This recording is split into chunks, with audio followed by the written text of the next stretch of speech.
One of the lines from the song was, "When true simplicity is gained, to bow and to bend, we shan't be ashamed." Carmen introduced me as Silena, the former Up on Top director, but I've been in social work for children, youth, and family my entire career. I'm a native to San Francisco. I love bragging about that no matter where I am in the world, but especially here when most of my colleagues and I are from such different backgrounds. As an African-American woman, I've come into work from a really unapologetic space. One of the ways in which I show up for work is I usually bring in icebreakers or games that I learned as a young child, which was life skills through physical play. And I think that kind of helped me automatically become a fool. One of the things that we do kind of as an icebreaker or community building strategy is play a game called If You Really Knew Me. And this game is so that you can't just look at my physical appearance and know something about me. Yeah, you can't see my gorgeous smile, but you can see my long braids and the complexion of my skin, but there are some other things that are really essential.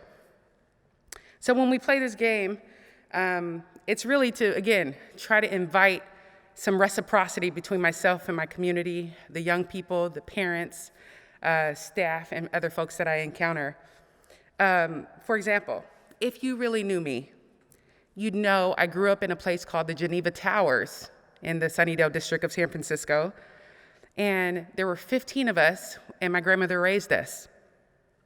If you really knew me, you'd know that I am one of 46 first cousins. If you really knew me, you'd know that I've lived at 39 home addresses, 3 years of that which I was homeless. If you really knew me, you'd know that I've had 19 members of my immediate family as known felons, which has interrupted my life decisions and how I govern in the world. If you really knew me, you'd know that both of my biological parents are substance abusers, yet and still they're alive and kicking by God's graciousness. If you really knew me, you'd know that I've lost over a dozen family members to gun violence, including my youngest brother at the age of 22, leaving me to raise his 2 sons, who are now 15 and 17. If you really knew me, you know that I was a fool through and through. But not to be deceived, I am not one of the traditional fools. I've been blessed in so many ways.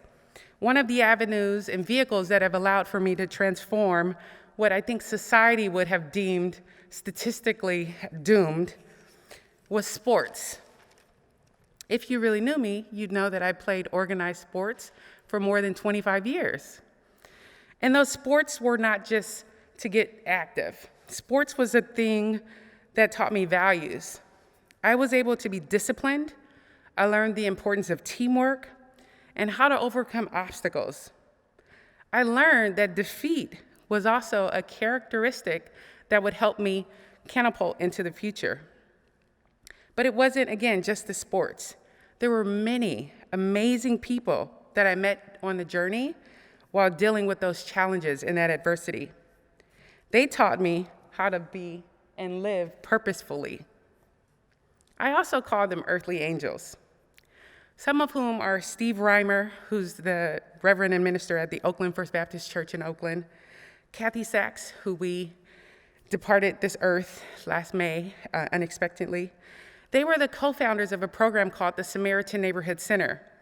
When my grandmother was evicted from the towers and we moved to Oakland, we had no resources. There was no family network. There was not a community of folks embracing us when we crossed the bridge. At that after-school program, these 2 white people who we had no affection or familiarity with, they taught us to attend after-school programs in a way that I had never known. They sent us to Christian summer camps. They provided a meal and a snack every single time we walked in the door. They gave us prizes and incentives for doing homework and turning in our report cards. We lived in a very kind of suspicious area of West Oakland where we needed a ride sometime from school to the after-school program and then a safe ride home after it was dark. They went above and beyond the call of duty as an after-school program. My grandmother, Gladys, she was diagnosed with colon cancer in the very early 80s. And Steve and Kathy would then schedule appointments to accompany her to and from appointments.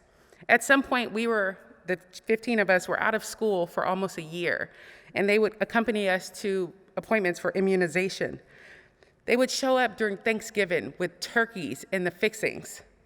During Christmas, when there was no tree, there were wrapped gifts there provided by the Samaritan Neighborhood Center. I attended my first girls group and learned about puberty and all the other things from sex ed through a group called Choices. This program introduced us to something pretty amazing called Toastmasters. Not sure if you all heard of it. This amazing woman, Diane Butler, to this day, taught me the difference between a soup and a dessert spoon. These fools and earthly angels of mine, they didn't stop there. Though the statistics and the circumstances of living in a low-income, high-crime community were there, other people continued to come in and flood into my community. I was introduced to a program founded by Linda Mornell called Summer Search. That program allowed me to have a passport and traveled to Costa Rica for a summer by the age of 15. I then was pushed into another area called Beating the Odds, now called Students Rising Above, through the support and interview of Wendy Takuda. And this program afforded me a free education at the University of San Francisco. I've met amazing contributors to that program, such as Susan and Ali Dumi, but I've also had these people never, ever give up on me, even at the times when I was doubting myself.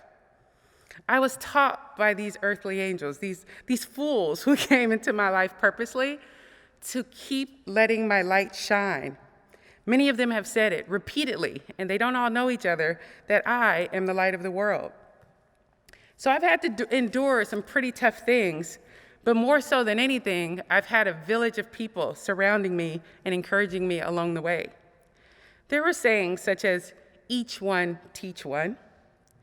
The more you know, the more you grow. Friends are the family you choose for yourself. It takes a village to raise a child. What lies behind us and what lies before us are but tiny matters compared to what lies within us, by the famous Ralph Waldo Emerson. But these community members did more than that. They allowed me, they modeled for me, they exercised for me intentionally how I was supposed to exist in the world. During this time of the pandemic, yes, we are socially distancing. There's a disconnect, and most of us are sheltering in place. In fact, I run a homeless shelter for families, an emergency shelter for families impacted by homelessness right here in the Tenderloin, just a few blocks down the street. And I understand and I see it every single day, how the social distancing and the impact of sheltering in place can take its toll on us. But please remember that we each have a responsibility to bring light into the world. This light that we bring into the world is a love of life. The darkness cannot extinguish the light that we bring forth. By sharing your light with others, you can prevent others from stumbling in the dark. In Galatians 6, verses 9 and 10, it reads, "Let us not become weary in doing good, for at the proper time we will reap a harvest if we do not give up. Therefore, as we have the opportunity, let us do good to all people, especially those who belong to the family of believer and faith." I know it can sometimes feel heavy-hearted. It can be a little bit of a weight. We don't always get a thank you or a pat on the back. There's sometimes even very little recognition when we go out and do things for others. Yet and still, we should be the encourager. It can be discouraging to not receive those tangible rewards or results for your effort. However, we are to be challengers and to keep doing good and to trust God to provide the reward. We can be fruit bearers. We can call up a friend out of the blue to just see how they're doing. We can bake cupcakes, individual, not whole cakes, because it gets a little controversial sometimes. We can call up a friend and ask them for a recommendation for a TV show or an audiobook. We can just sometimes have a really goofy smile and wave and watch how the people react. We have an opportunity to be uplifters, carriers.